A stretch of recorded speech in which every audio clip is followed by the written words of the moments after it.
them to the website or giving them the code for information? Good question. I like to sort of define a process for, let's say, your team or your group, and you follow that process or procedure. So, for example, I know for us, at this point in our business, if we're working the business, I can be in that office 3-4 hours a day and do a bunch of three-way calls and earn a bunch of income.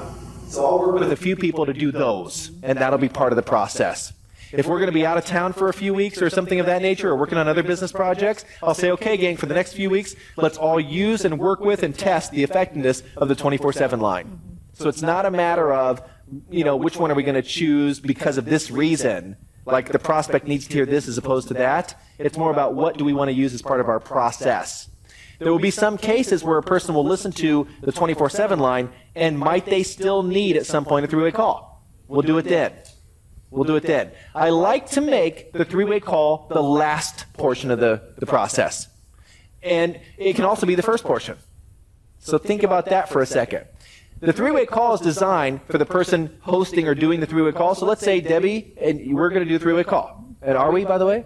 Yes. Okay, good. Excellent. Yes, we are. Good. So we're going to do a three-way call. What do you think my expectation is of the three-way call? Get someone started. Why would we do it? Unless we're going to get someone started. That would be the goal, right? We're never going to do it to spend 40 minutes talking about the ingredients of anything. We're going to do it to find out, what are you looking for? Oh, great. That's what we do. And match them up and say, let's get you started. And by the way, everyone that gets started, they start doing it, they make some money. Is that what you want? So we're going to do that three-way call. Could you get them to a website first? Yeah, you could. But in that case, we may not need to.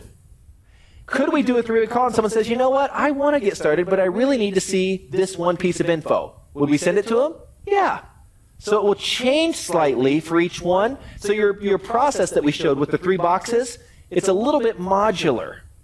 You stick in, 1 or 2 steps. But the expectation is on your end that obviously they're going to want the benefits, we're going to match them up together, and they're going to get started. And we sort of plug and play, plug and match which steps of the process we want to put in there.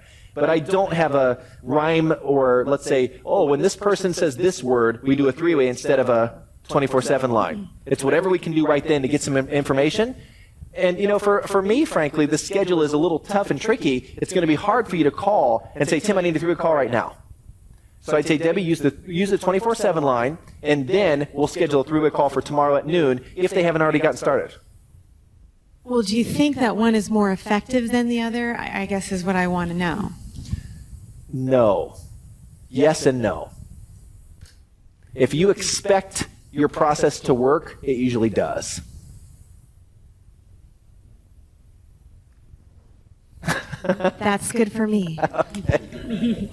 If you expect it to be, oh, this one's not going to work, I'm going to have to go to 3-way call, then that's what's going to happen. But, I was just thinking, what if there was no option? I mean, what if we said, we don't have 3-way calls, we just have the 24/7 line? It would work fine. You guys would make it work. You know what I mean? You'd make it work. So it's all about the option and the point of reference again, really. Because when I hear you say that, I think, well, if you only had one option, we'd all make it work, wouldn't we?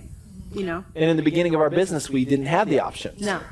So, we added those follow-up options as we went and tested those. And every option that we have, whether it be a 3-way call, 24/7 line, or a website, they're all effective in some way. That's right. So they all can work. None of them it's going to be a situation where, oh, that one, no matter when I do it or how I do it, it doesn't work. It will, if you expect it to. Well, to me, I also think that you would be the resource for people who are really interested in the business. I love to be that resource because sometimes. Going to the website isn't really all that convincing. We're going to talk tomorrow about when you send someone to a website or a conference call, how to send them. Because you're right. What you do is you send them looking for a very specific thing to validate to them that they can get what they want. It's all about what they want, not about the website or the conference call. So if I'm going to send someone to a conference call, let's say the Thursday night call, I'm going to say, hey, listen, Pony, you want to make $5,000 a month.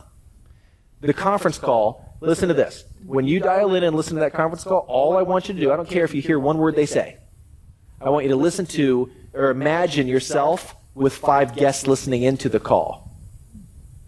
That's what I'm going to have her picture herself doing. So you're going to ring into that call picturing that you have 5 or 10 people listening in with you, and we'll see how fast you can start to visualize your business growing. So I'm not sending her to listen to the call, do you like it or not? Because if I say to you, how'd you like the call? Most people's mindsets are such that they're going to look for something that they didn't like. So you've either got to say, what did you love about the call? Which Pony loves that. I do. What did you love about that call? And then people, you're telling them to find something that they loved about it, or I like to set it up in advance. Pony, here's what I want you to listen for. Here's what I want you to use this call for as part of our process. That type of a thing. So we'll give you those phrases tomorrow, but that's the gist of it. Kind of like when I say to my husband, do these jeans look good on me? It's exactly I don't like want to that. know if they don't. You know what? You might even change it. How good do these jeans look? Love that. You're guaranteed. Yeah, that's right. Don't you love these jeans that I'm wearing right now? It's the conditioning. It's pre-selling, right? It's the exact same thing. Good point. Does that help a little? Yes. Okay. Any other final questions before we take a short break? Linda Kelly. It occurred to me when you were talking about the loads of DVDs. That you'd like to sell some to the rest of the group? But I think we got into that, and I'm not sure that your group ever did, which is a good thing. Some did, of course. But one of the reasons that we got into that was we were doing disease. Yeah. And when you are arguing with against somebody's physician, Yeah. you need DVDs. Yeah, see, I didn't prefer to ever do that. But see, exactly. We never did So that, when so- we go for Yeah. wellness or the business, you don't need DVDs. No. Not in that same sense. No. Right. Let's say you're having a local meeting and you want to show something exciting about the business. Might you pop in the 6-minute overview DVD to set the tone? Sure. Yeah, you might. That's a good use for it. Loading someone up with the stem cell. I've never had anyone ask me, what does this do for my stem cells? And I'd be freaked out if they did. So, I mean, I had a hard time personally making that connection of how that could work long term because I knew A, the ramifications, and B, that it wasn't as duplicatable as the way that we were doing it and the way the rest of the industry has done it for about 50 years. I want to say something, again, speaking to that with all the information. I have been to many of the top leaders' companies, and what I have found in their homes that many of them were quite proud of is what I call their vault of information. And I have seen some collections. I am not kidding you. They have got rooms, basements, closets devoted to this amazing purchase of information that they have collected and have on hand. And my feeling on that is it's all organized and I've got this and I've got that and you remember this from 10 years ago and this crazy amount of information. And I think that two things happen. I think in a way, somehow they feel empowered that they have collected these resources and have it on hand. Like they feel like it's something good to have on hand and ready at any time. But a lot of these people also do not have the results that they want in their businesses, which I find ironic, that they've got all the information in the vault ready, and yet they're not happy with where their business is. The other thing that came to my mind as we were talking about this is, I think that if you are so busy constantly getting information and making a library of information, we talked about activities that make you feel like you're doing something, for business. And that, you think, oh, well, this is good. I need to get those DVDs and organize them, and I'm ready.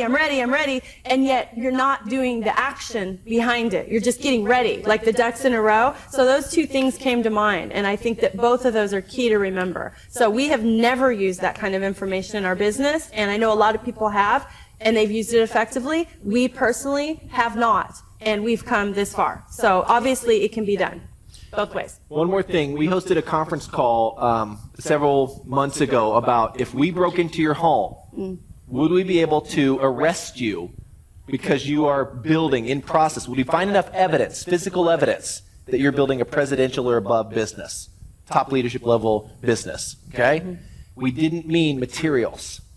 We meant your schedule book, the activity you're taking, those type of things. When we open your schedule, are there follow-ups planned? Is there a conference call that you're building around? Not how many DVDs do you still have on your shelf? Yeah. Because even if they were effective, what are they doing on your shelf? Yeah. Right? That's the point. So that was the call was to illustrate that's what we're looking for, that type of evidence that you're doing activities that can lead to income, not just that you have all the stuff. I feel like action is such a better word, because activity does not always mean accomplishment. Yeah. That's right. I like if you said you delineated activity from action.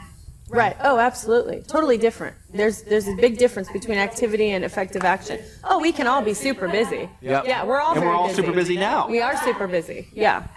Right.